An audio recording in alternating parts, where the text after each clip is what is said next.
Everybody, it's Sunday, June 8th, 2014. Hope you're having a great day. And one thing I've learned doing the podcast over 2 years is that whenever I try to find a guest, occasionally they've actually heard of it before. So it's kind of a cool thing to see this thing grow over time. And that's the case with today's guest, Jason Myers over at Bold Apps.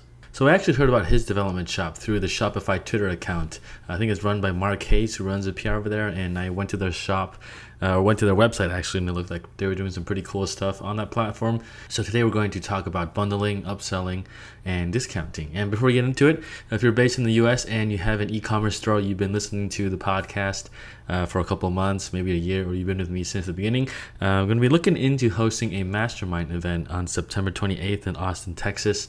Our good friend Ezra Firestone is also having an event that weekend, and I'm just going to kind of piggyback that event, and we're going to just do something cool with the e-commerce space. So if you're interested in going, I'm going to have more information on where it's going to be. Join the mailing list, buildmyonlinestore.com, and click on the mastermind tab. So what's going to happen at this event is that I'm looking to do it from 9 to about 5, and basically we'll break into groups of 6 people, and every hour you'll get the floor to talk about your business problem, and then you'll have 5 or 6 other people work through the same business problem or give you feedback and input on what you can do. So it'll be in Austin, Texas. I'm still looking for some places to rent, so if you have any ideas like a co-working space or any place I can get like 3 or 4 conference tables, do let me know via email, terry@buildmyonlinestore.com, and let's get into this week's episode. Don't deliver a product, deliver an experience. You're listening to the Build My Online Store podcast, and I'm your host, Terry Lin. We're here to talk about running an online store and building a strong e-commerce brand to take your online store to the next level. If you enjoyed this episode, make sure to check us out at buildmyonlinestore.com. Let's get on with the show. So ladies and gentlemen, welcome to the show. Today I've got Jason Myers, founder over at boldapps.net. So Jason, what's going on? Not much, man. I'm super pumped to be on this podcast with you. Cool. So what is Bold Apps about? We build apps that work, when we say apps, but they're essentially kind of like a plugin, primarily around the Shopify platform. They have an app marketplace that allows store owners to kind of a la carte choose what features they want. And rather than Shopify building this behemoth solution that has every feature built in, they built a very simple, robust, easy to use platform that customers can then say, I want this app, I want this app, I want this app, and kind of customize it for their own store. So I actually owned and still own stores. I have for about 10 years. And in 2012, it wasn't even that long ago, I heard about Shopify, moved some stores onto them, and right away saw the app store. And I thought, well, this is just brilliant. But the apps I was looking for, I couldn't find. I thought, maybe I should try to make some apps. So that's how we got into it. We keep stores.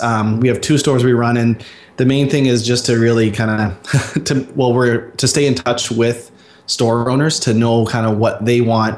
Because one of the things we always want to say is we're store owners too. We're not just developing apps and have no clue about how to run a store. So that's a very important thing to us. Gotcha. So when did you realize the app market was a bigger opportunity than, say, running your own? I didn't at first. At first, we just wanted to build an app to actually enhance our own store. But very shortly after, I don't know, you've probably heard the saying, when there's a gold rush, the money is in making the shovels and the pickaxes. That's kind of the mindset I had as soon as I got in, built the app, and I saw installs coming in. I thought, well, hey, maybe I should switch over to building apps rather than running stores. Trust me, there's e-commerce stores making hundreds and hundreds of times more than we are. We're by no means, I'm not saying it's for everyone, but I happen to partner up with a couple really good developers and an amazing designer.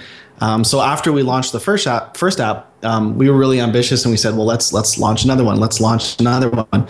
And right away, it became a full-time job. So we actually hired someone just to run the stores. The stores are all drop shipped, so we don't have any inventory. So we can pretty much manage that in a few hours a day kind of thing.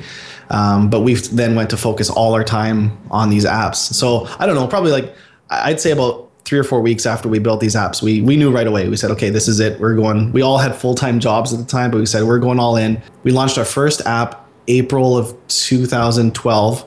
And between the 4 of us, the first guy quit his job in October, and then the next guy in November, and then the next guy in February, and then I was in March. It was one by one. It was basically as as we could afford to pay ourselves, we would quit our jobs. So within a year, we all were self-sufficient off of the apps. Nice. What was the first app you guys made? The Upsell app. We actually went through, we had a list of like 20 different apps, and it was interesting. We said, well, what's the simplest app we can make? Because of course, if you're going to try to get into any type of app market, whether it's the Apple App Store or even apps, for Magento or BigCommerce or anything, you're probably smart to start off with something super simple. So we said, what's the easiest app we can make? And I just said, well, why not an upsell app? When you click checkout, something pops up and offers you a relevant product. So like someone buying a leather jacket, it pops up and says, hey, do you want the leather treatment kit? Or you're buying shoes, do you want the spray protector or whatever? We thought that was a super simple app, so we whipped that together. It only took about 5 or 6 weeks from the idea to launch. That is actually still our most popular app. It's pretty close with a few of them, but what we thought was the most simple app turned out to be a very, very complex app after. And I guess it's like that with anything. Like once we started putting in reporting modules and people wanted pie charts to see which upsells are doing better than others and split testing, and then people want their upsells when they click add to cart. Some people want that when they click checkout, and then people wanted to start offering special hidden items that are only in an upsell but aren't anywhere else in the store. So what seemed very simple in the beginning turned into a complex behemoth app, but we've spent like a year just constantly every month releasing new features, and it's still one of our most popular apps today. Yeah, gotcha. And I understand you guys have a multitude of apps now. Can you just walk us through kind of the different categories they're in and kind of what are the most popular ones besides the upsell? Yeah, for sure. So they're all of our apps are very kind of front facing. When I say front facing, I mean they interact with the customer in some way. Apps can be anything, just if people don't know what apps are. So they plug into an online store, and it could be as simple as integrating with QuickBooks. So anytime a sale goes through your Shopify store, it syncs that sale transaction with QuickBooks, or it could be integrating with FedEx or UPS or something like that. Our apps are kind of unique because, and I think this is because of the fact that we've had stores, we've always thought, what would sell more? What would convert more sales, kind of thing. So they all live on the front of the website where the customer can see. For example, the quantity breaks app, that one's kind of straightforward. It's a simple app that allows you to bulk create quantity breaks. So Buy one, it's regular price. Buy 5, it's 10% off. Buy 20, it's so much percent off. But we made it so you can, with a couple of clicks, say, I want to add this quantity break to all shoes in my store. And you can have thousands of different shoe SKUs, but you can say, I want to batch apply this quantity break to that, or batch apply it to the whole store, or a single product. The Bundles app is a really popular one. And we just kind of thought, what would people do in a brick and mortar store? Well, let's apply that online, and bundling is always something you see. We have a product builder app, that's our most expensive app. It's really, you've probably seen them, and if you shop for a car online, where you build your car, you pick the color, you pick what type of tires, what type of roof, and then you kind of see the car build. So we built one of those, and we've seen some pretty neat applications. Like we got one guy using it. He sells custom ties. And so literally you can build your tie right in front. You pick your width, you pick the cut. And I didn't even know there was all these different types of ties out there. The type of material, the fabric color, the patterns, whatever, and you build your tie, and so when you get your tie, you can say you custom designed it, kind of thing. And people use it for everything, fishing rods to custom guitars, kind of thing. So on a very high level, how many stores are using your apps now in total? Would it be like over 1,000 stores, or what are we looking at? Yeah, no, we're very close to crossing the 10,000 mark. We're just under 10,000, so we're gonna have a big party here when we hit it, probably in about 2 weeks. Yeah. And what industries are these guys in? Are they like fashion, or what are the industry rates? 100% everything. But I could tell you, varying app by app, it really does vary a lot. So for one of our apps is called the product options app, that just allows super sophisticated options with conditional logic. And so basically, you've seen this where you've been on a product and you say, I want my shirt to have a collar. And if you say yes, then another option appears based off of what you picked in the first option, kind of thing. Yeah, gotcha. All right. So say I have an e-commerce store. I go to your website, I see all these apps, discount, bundling, wholesale, upsell? Like from a very high level, how should a merchant approach like these different strategies to increase like their lifetime value? That's a super good question.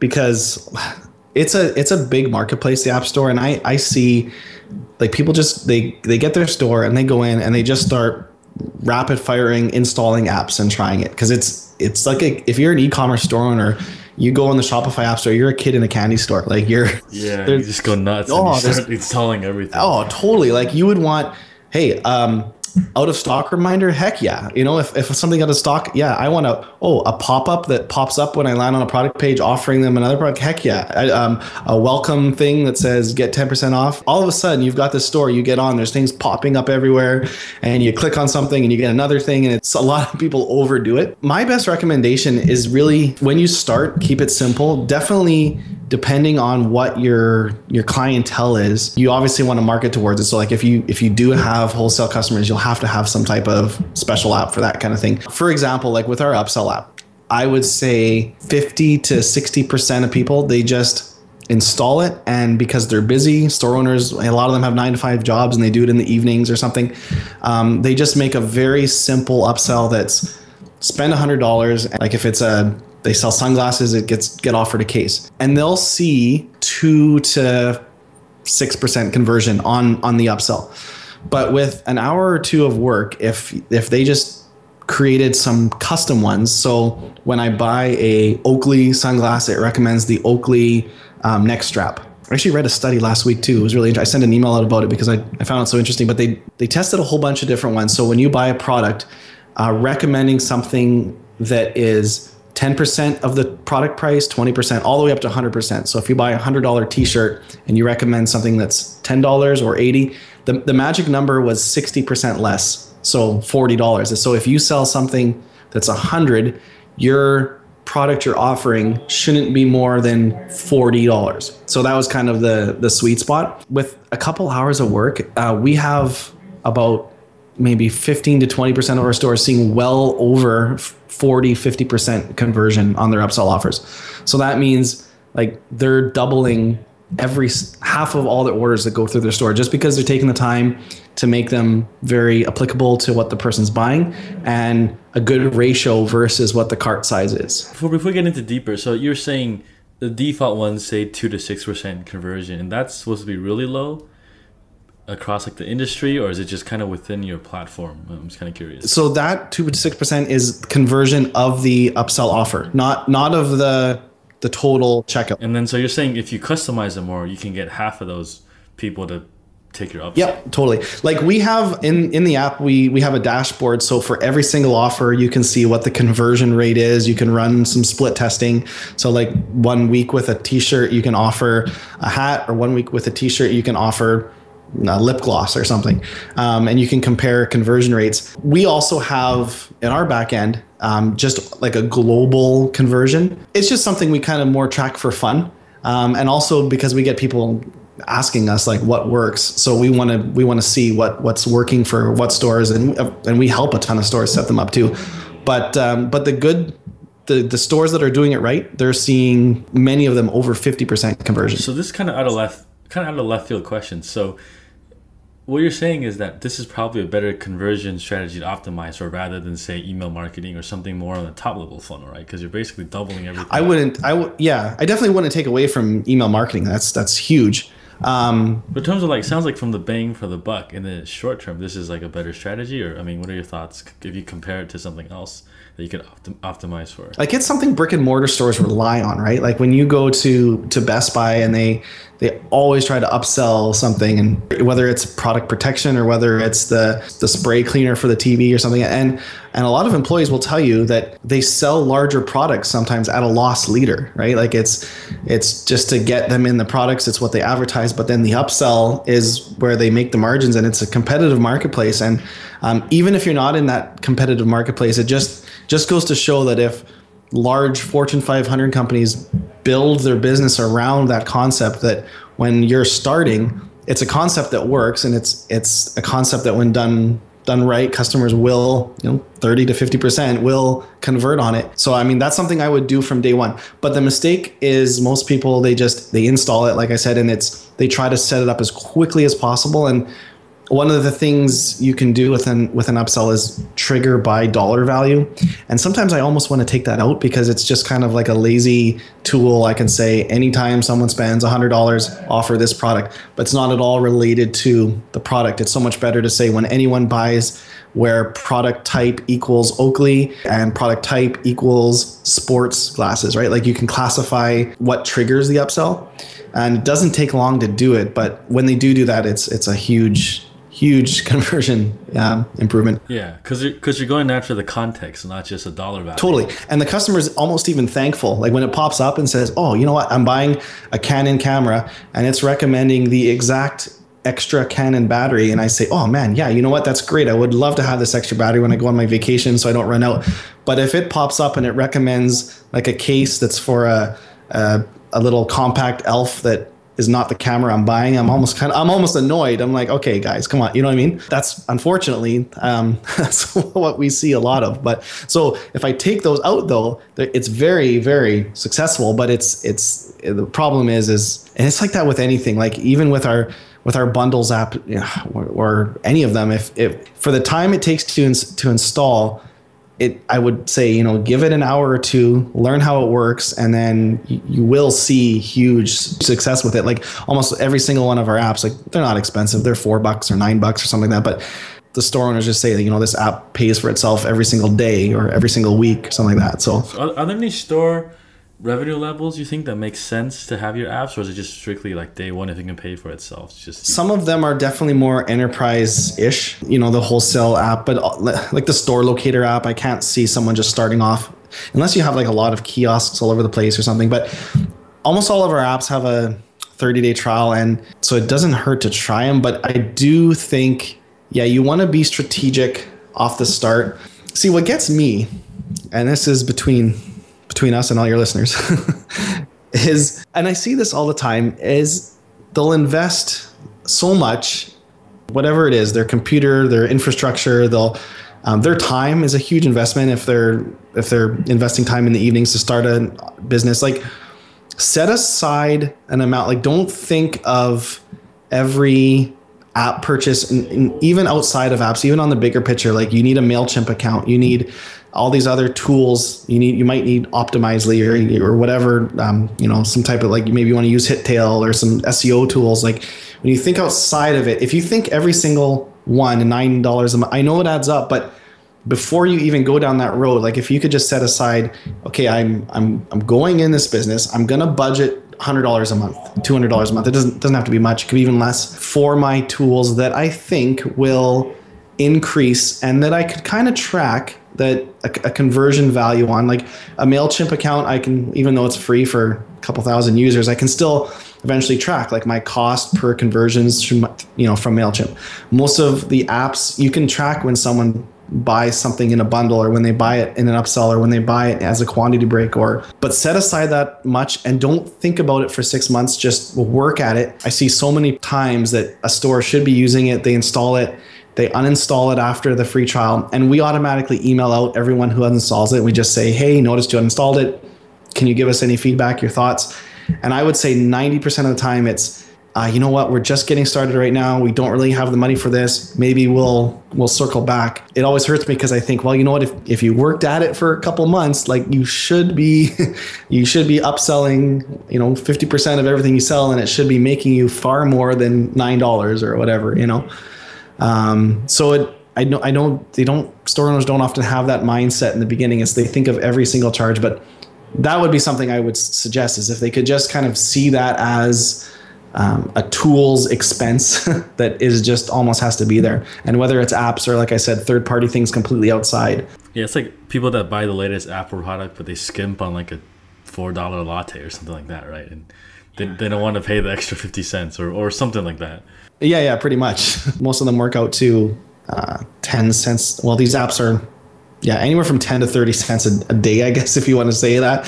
But if you're going to go out and get that $2 coffee, that's $60 a month, right? And that's a lot. That's a lot of tools. Like you could get tools that could turn your e-commerce store into an extra 500 a month. I don't know, but that's just kind of a principle that I think every business owner should have. Yeah, I think a lot of it comes from the beliefs on money when you're starting out in terms of using a dollar to make two.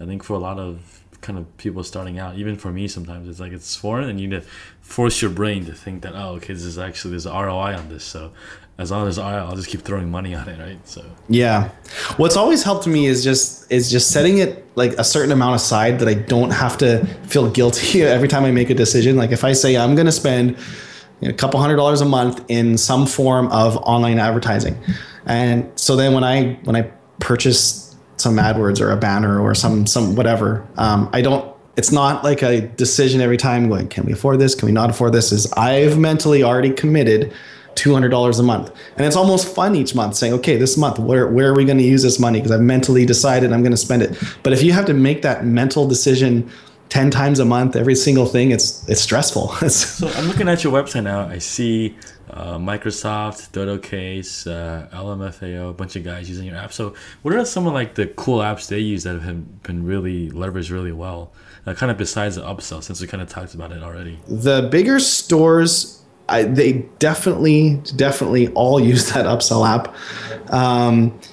The store locator one, you've seen those before. It's you go on a website, you punch in your zip code or postal code, and it pulls in the 100 closest ones to you. A lot of the bigger clients have multiple locations, but a lot of bigger clients also have a dealer network. They use the store locator one to show where the closest dealers are. Because otherwise, if you have like 7 locations, you can't just have a Google search on one. Yeah. A lot of people don't think of putting their dealers, they think, like we actually have a lot of startups who manufacture product and they might have 50 or 60 other websites selling it. They only have one store. They might not even have a store. So they never think that, oh, I should have a store locator.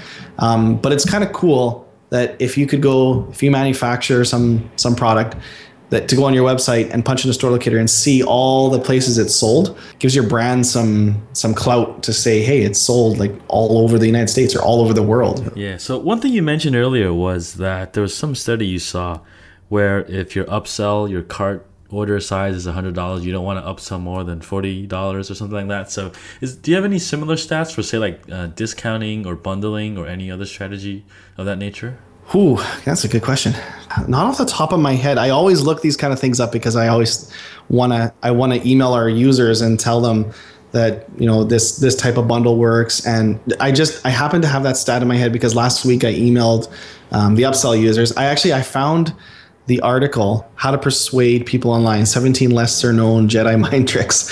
Anyways, there was 3 that really stood out. So I pulled them out and put them in an email and gave credit to the blog where they posted it. But the one was upsell products that cost 60% less. They did a study and they actually tried a range from, it was like 2% to 80% of the price or less of the price, and 60 was the work. 2 other ones I'll point out. Framing things in the positive. I never thought about this, but a lot of times we word things on a website sort of in a negative way. Like if you're buying a camera, you might say, don't forget batteries or don't get stuck without this. And it's almost like a bit of a negative.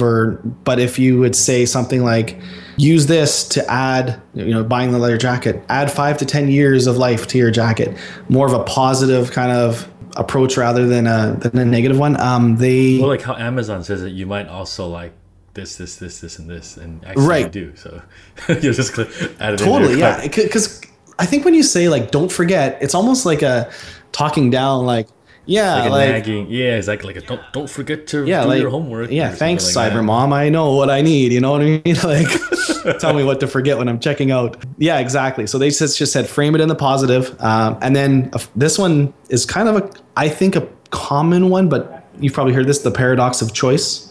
And the whole concept there, they actually referenced a really good TED Talk. There's a store in New York City that sells hundreds of everything. So for example, like you want to buy a jam and they have 100 different types of jam, and you want to buy like mayonnaise, they have 150 different mayonnaises. It's the whole concept is to like blow you away with choice. What they did was they went in the front of the store and they set up kind of like a sampler table. They put from, I guess they started at $2 2 or 3, all the way up to 20 different samples. And as people walked in, they would say, hey, would you like to try this jam? And then we have 20 different types of jam, or we have 6 types, or we have 2 types, 10 types. And then of course the jams were in the back and they could go buy them if they liked them.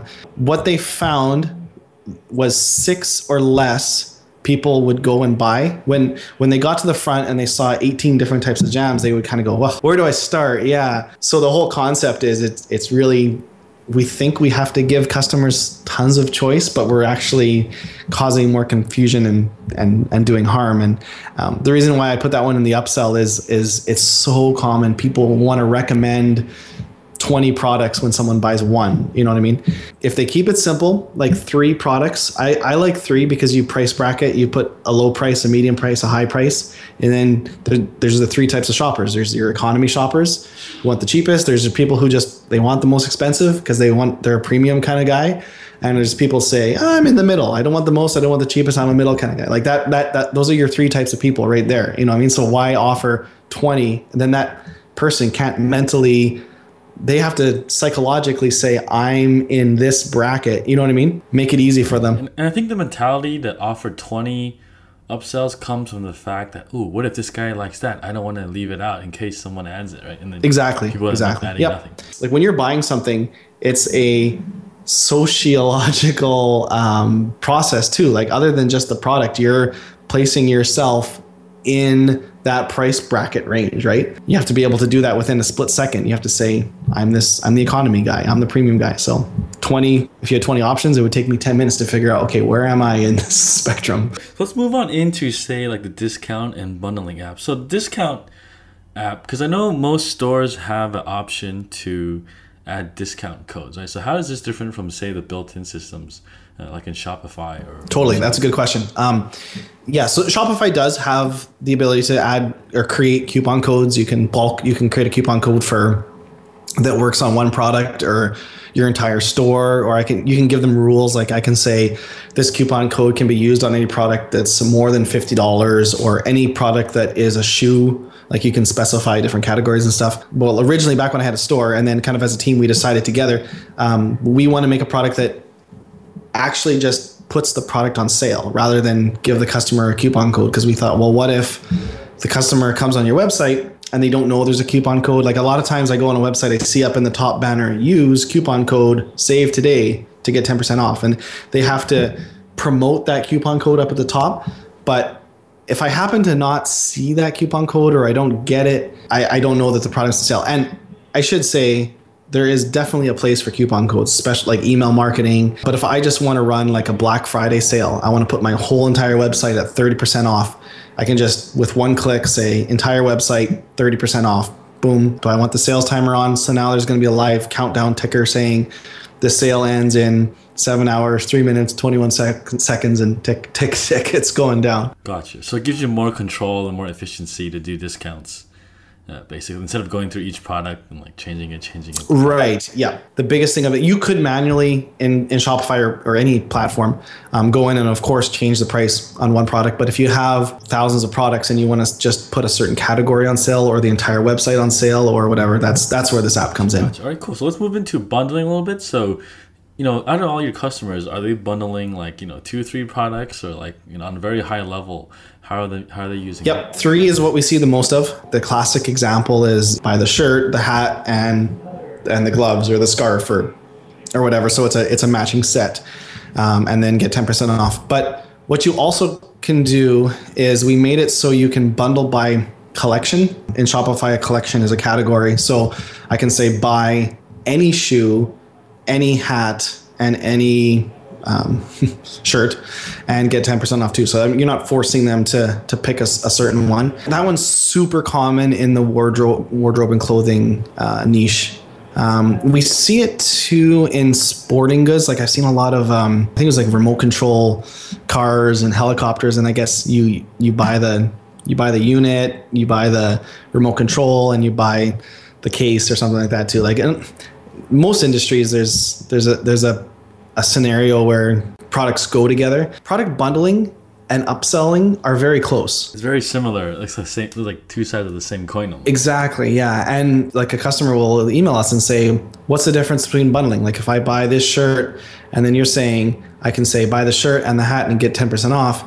What's the difference between if I did that or made an upsell? They are very similar.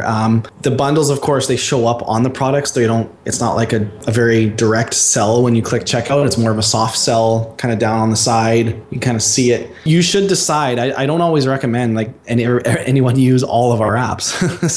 It would be confusing on a product. I can say, okay, here I've got quantity breaks. So if I buy 10 or more, I get this % off. But if I buy it with this bundle, I get this. And then when I buy this bundle, I click checkout and this pop-up comes up offering me something else. And we'd love it if you had all our apps, but that's not the best way to go. So bundles, you may or may not want the upsell app with it. You know, you want to just bundle, create sets of stuff. That's cool. So don't barrage them with a upsell pop-up at the same time.